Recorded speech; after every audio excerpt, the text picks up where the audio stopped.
Hey guys, welcome back to my channel. एक बार फिर से स्वागत है आपका एक नई वीडियो में। और फ्रेंड्स, आज की वीडियो में आपको बहुत ही सुंदर हेयर स्टाइल देखने को मिलेगा। आप बटरफ्लाई क्लचर की सहायता से इस हेयर स्टाइल को बना सकते हैं।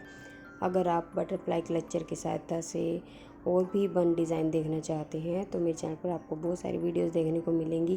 प्लीज़ चैनल को सब्सक्राइब जरूर कर लीजिएगा और साथ ही बेल बटन को प्रेस कर लीजिएगा ताकि आपको मेरी हर वीडियो का नोटिफिकेशन मिलता रहे। फ्रेंड्स, इसी तरह की वीडियोस आपको मेरे चैनल पर देखने को मिलती रहेंगी और इस वीडियो को एंड तक ज़रूर देखिएगा।